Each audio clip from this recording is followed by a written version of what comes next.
Donc, bonjour, je suis donc Sonia Guerandi. Donc moi, je ne suis pas chercheur, je suis ingénieure de recherche, donc j'aurai un angle de vue un peu différent. J'ai souhaité parler des sciences sociales, donc, qui aujourd'hui à l'heure du numérique, donc société et numérique, c'est quelque chose, les relations entre les deux, donc c'est quelque chose qui va devenir de plus en plus des objets d'étude. Donc je vais commencer par la question des données, ensuite le partage des données dans le processus de recherche, ensuite le cadre méthodologique et technologique qui doit exister donc dans le processus de recherche pour le chercheur. Et je terminerai par l'expérience et le savoir-faire qu'on a à l'ISH dans le domaine des sciences sociales. Alors les sciences sociales, ce sont des sciences, les sciences de l'observation et moins de l'expérimentation, donc c'est leur spécificité. Le contexte d'une recherche en sciences sociales, c'est un contexte de recherche qui est collectif et interdisciplinaire. La démarche scientifique, donc au cœur, donc, met l'objet de recherche qui est la société et les relations individuelles et collectives qui s'y nouent. Et autour, on a des disciplines qui se rapprochent par leur objet d'étude. Les disciplines sont multiples, comme donc, ce schéma peut le montrer. Donc, des disciplines qui sont propres aux sciences sociales, mais également un ensemble de disciplines qui sont rattachées aux sciences humaines, bien évidemment, mais également aux sciences exactes. Donc, on voit bien que la frontière, donc la convergence des sciences sociales avec beaucoup d'autres disciplines, donc c'est pas des frontières qui sont très nettes. Donc, alors, tout processus de recherche implique production et consommation de données, des données qui peuvent être très diverses selon les disciplines. Les données produites, on retrouve une diversité de nature, une diversité de formats, de supports, mais également d'états. Un état, donc les données donc, vont prendre des formes, un état qui va vivre pendant tout le long du cycle de la donnée, donc du cycle du processus de recherche. On va avoir donc des données qui vont être visibles, qui sont les résultats et les publications, mais des données qui restent donc invisibles, qui sont donc souvent issues, et donc principalement issues des travaux préparatoires. Alors, donc, toute production de données ne peut pas être séparée d'une réflexion méthodologique sur les données et sur leur production. En sciences sociales, donc, la méthodologie recourt à un matériel informationnel collecté par les observations sur le terrain. Donc, on parle de terrain d'investigation. La méthodologie peut se définir comme un ensemble de méthodes, de règles, de procédés qui va coordonner les usages des outils et des techniques pour une analyse de données.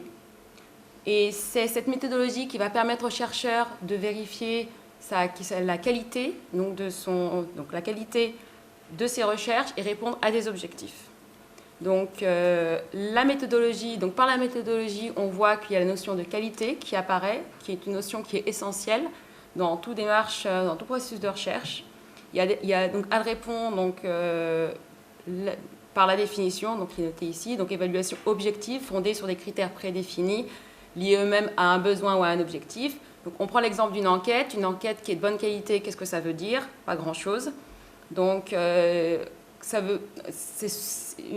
qualité donc, d'une enquête va dépendre voilà, donc de son objectif et des usages qu'on va en faire. Donc, comme je le mets, donc une telle approche doit naturellement pousser à objectiver le travail de production, se poser dès le départ la question de l'usage des données qui seront produites, mais aussi à repenser leur organisation.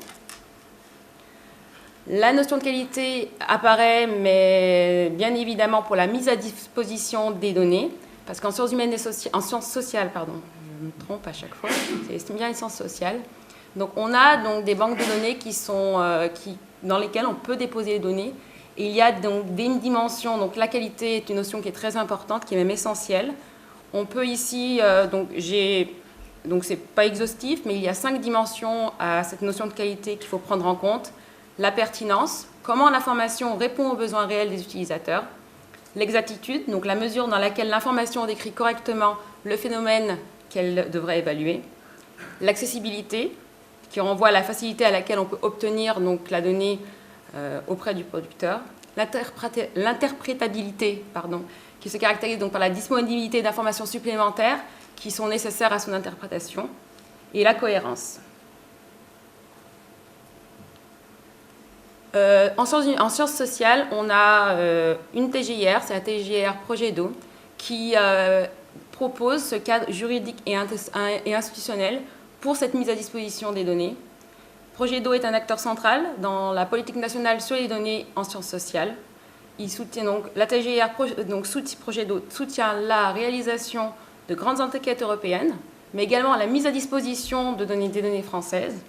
Sans rentrer dans le détail, on peut dire que Progedo est impliqué dans plusieurs consortiums, CESDA, donc qui permet, donc via le réseau Ketley, qui permet la diffusion de statistiques publiques, donc collectées par l'INSEE et d'autres organismes.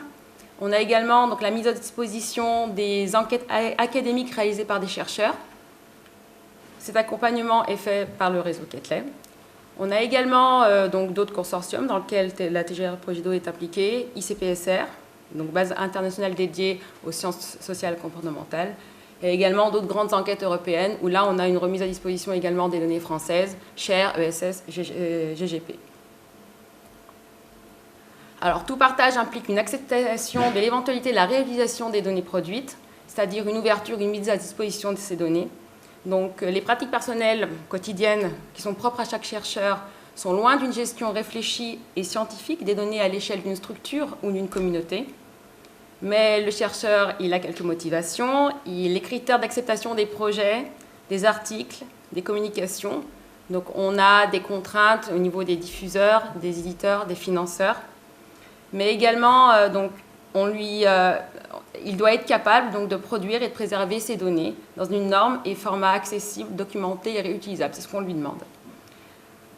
Bon, c'est également, donc la motivation du chercheur, c'est également un fonctionnement normal d'une équipe, le départ d'un membre de l'équipe, l'arrivée d'un nouveau projet. C'est des choses, c'est des bonnes pratiques également qu'il doit prendre dans son travail de recherche.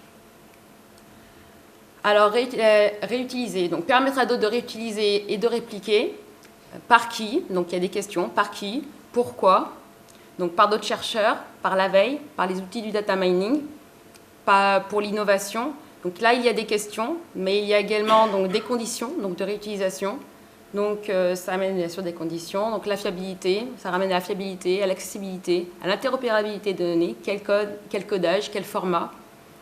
Bien sûr, une documentation, donc des questions, des conditions éthiques et également déontologiques. Et il s'agit ici en fait d'aider le chercheur à trouver la bonne formule dans son contexte, pour son projet et pour ses données. Il faut donc qu'il puisse trouver un cadre méthodologique et technologique pour pouvoir justement développer son activité de recherche et répondre à ces questions et respecter. Voilà. Le chercheur, donc, on fait appel à sa responsabilité, donc il devient soucieux de la qualité des données qu'il offre, la donnée devient une information. Dans ce cadre méthodologique et technologique, il doit pouvoir apprendre les enjeux, donc être sensibilisé donc, sur les aspects d'archivage, de mise à disposition, de qualité. Et également, on devrait pouvoir aussi, dans ce cadre méthodologique et technologique, proposer des formations aux jeunes chercheurs, aux doctorants, donc pour la gestion et la valorisation des données.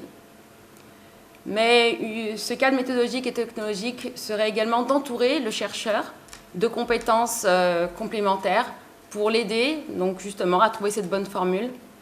Donc, des compétences de statisticiens, donc des statisticiens avec une culture de la donnée, comme on en parlait tout à l'heure, des documentalistes pour tout l'aspect documentation, mais également interopérabilité des données, pour les questions de format, de normes, des informaticiens, donc voilà, pour coder, pour accompagner, et également un service juridique qui soit accessible.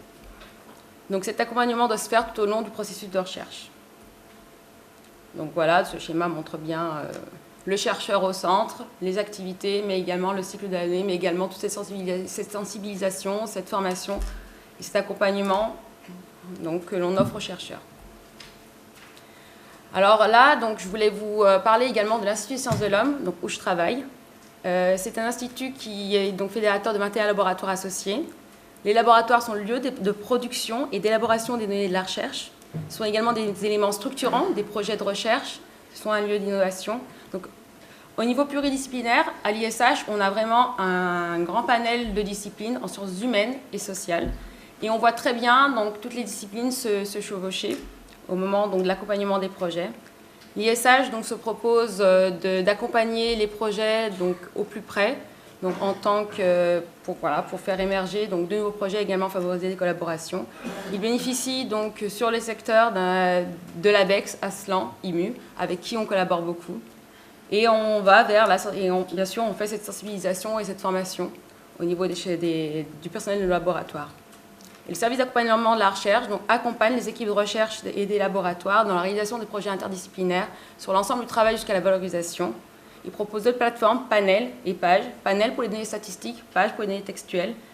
Et on propose justement, donc, par l'expérience, on a créé donc, ce cadre méthodologique et technologique avec des compétences qui sont présentes à l'ISH complémentaires pour accompagner donc, le chercheur.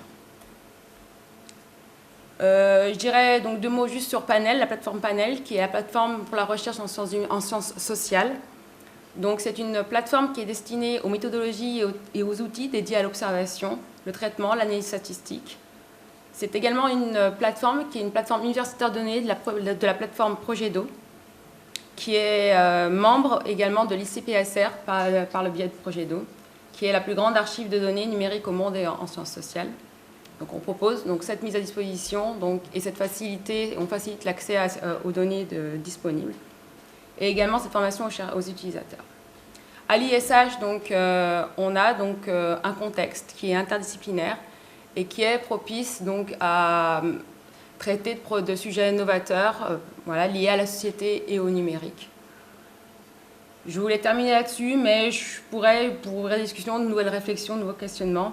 Donc, dire 2 mots sur le numérique et les nouveaux défis qui se présentent pour les sciences sociales, justement. On a aujourd'hui de nouveaux matériaux d'enquête bruts ou agrégés qui sont accessibles aux chercheurs.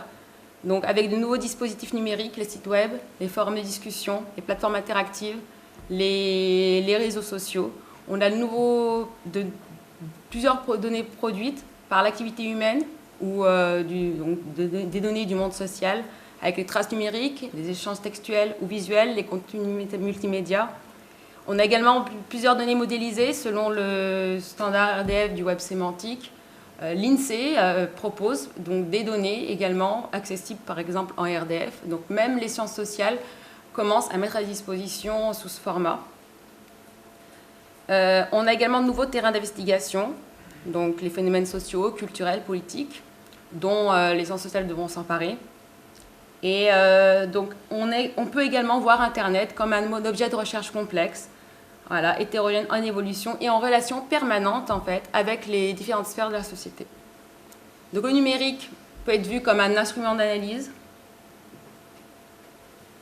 comme un objet d'étude ou bien comme un objet d'enrichissement, un outil d'enrichissement.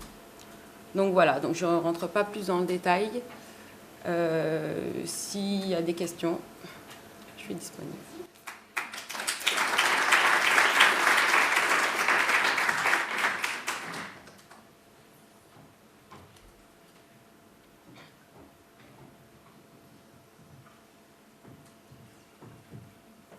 Oui. Moi, j'ai une question et une remarque. Est-ce que vous avez des statistiques d'utilisation des plateformes que vous avez présentées par les chercheurs? Et puis la remarque, c'est par rapport à votre intervention et la précédente, c'était sur la culture de la donnée distillée aux chercheurs. On a très peu évoqué dans cette culture l'intérêt peut-être d'apporter aux chercheurs des questions autour de la pédagogie, autour de la transparence et de l'opacité de la donnée qui se posent à la fois de manière générale autour d'Internet, mais qui doivent être posées à la fois de manière déontologique et à la fois de manière économique, puisque la possibilité de mettre à disposition ces données sur des plateformes ouvertes pose, comme dans la société de l'information et sur le web en général, des sujets éminemment polémiques autour de la traçabilité et de la récupération de ces données. Donc ça me semble être un enjeu d'apprentissage aussi très très fort. Alors pour la première question concernant les statistiques d'utilisation de nos plateformes, oui, donc bien sûr, on a des plateformes, on sait qui utilise les plateformes. L'intérêt d'être également la plateforme universitaire de données de la plateforme Progedo, c'est également pour qu'on puisse avoir ce retour au niveau de la TGIR sur qui utilise sur le site. Donc, parce que sur le site Sionnet, pour ceux qui voudraient utiliser ces données qui sont disponibles par les banques de données donc de la TGIR Projet d'eau, doivent faire appel à la plateforme Panel pour passer, pour avoir ces informations. Donc nous, on est également là pour faire ce retour d'informations statistiques auprès de Projet d'eau. Donc on a les outils qui sont là pour justement tracer, voir l'utilisation et également adapter nos outils, nos services en fonction de la demande, bien sûr. Donc là-dessus, c'est pour répondre à la première question. Et la seconde question, là, je ne parle pas de données ouvertes sur le web de données. Je parle de données mises à disposition par les banques de données. Donc on a l'aspect, c'est pour ça que j'ai bien insisté sur l'aspect qualité et sur les différentes dimensions de la qualité. C'est là-dessus qu'il y a vraiment la différence entre ce qu'on pourrait voir en libre accès sur Internet et mis à disposition par ces banques de données, mais sur demande. Voilà, donc quand je parle d'ouverture, là, je parle d'ouverture de mise à disposition aux chercheurs et plus largement, mais sur demande. C'est un accès gratuit, donc parce qu'il y a un gros investissement qui est fait, mais au niveau de la TGIR. Donc ces données-là sont financées par la TGIR, mais nous, en tant que plateforme, donc l'accès pour le chercheur est gratuit, mais c'est sur demande. Et le chercheur peut également déposer donc, ces données, donc ces bases de données qu'il a construites au cours de sa recherche. Il peut également les déposer donc, dans ces banques de données, mais il y a toute une série de critères. Donc ce n'est pas très facile, parce qu'il faut qu'ils soient bien accompagnés et bien entourés pour avoir justement respecté les différents critères qui sont nécessaires à l'entrée dans ces entrepôts. Voilà. Je ne sais pas si j'ai répondu aux questions. Est-ce qu'il y a une autre question ?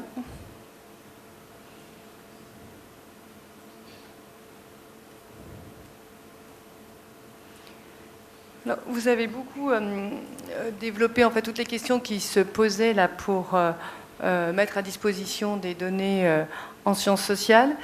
Et je me demandais là, à la lumière des exposés de ce matin, si les questions sont les mêmes quand on est en sciences sociales qu'en sciences humaines.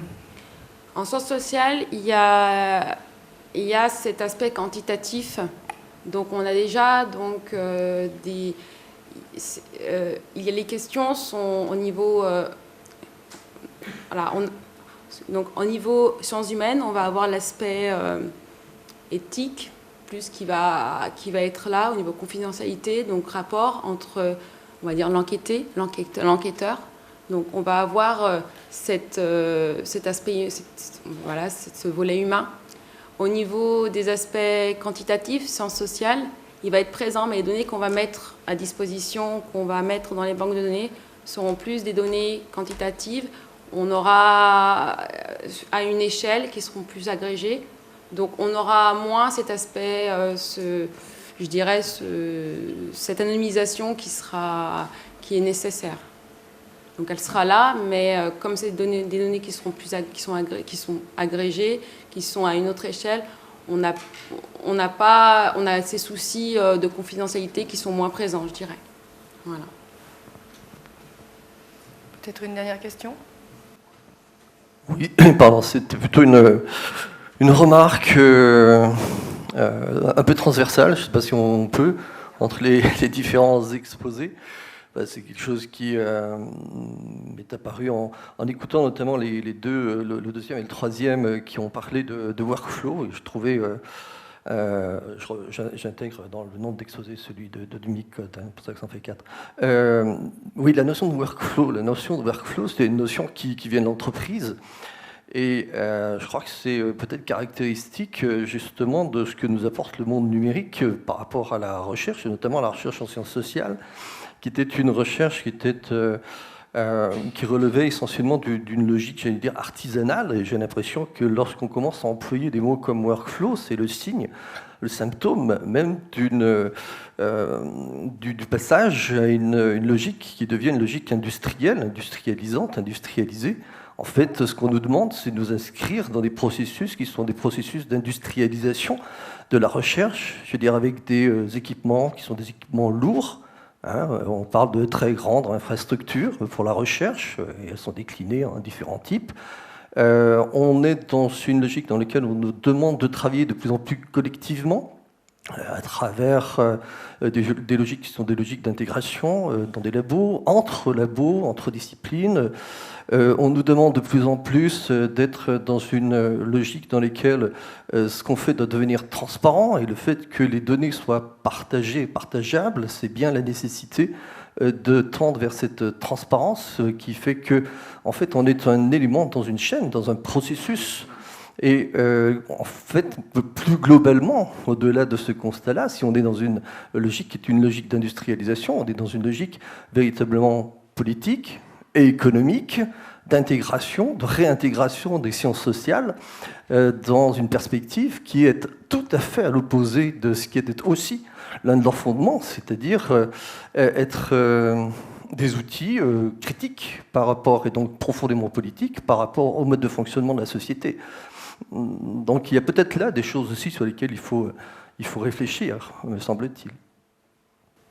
Je voulais juste vous dire que workflow, je l'utilise parce que c'est un mot utilisé en informatique. Donc il y a un sens informatique qui n'est pas du tout économique et qui a un sens bien précis en informatique que je ne pourrais pas vous expliquer puisque je ne suis pas informaticienne, mais donc ça vient de l'informatique et c'est un autre sens. Voilà. C'est un flux, hein. Le terme informatique, c'est du flux d'informations. J'ai la casquette informaticienne aussi. Donc voilà. Alors, Non, pour réagir à ta remarque, Pascal, ces logiques d'industrialisation, elles ne sont pas propres au SHS, à ce qui se passe en SHS. Hein. C'est vraiment dans tous les domaines.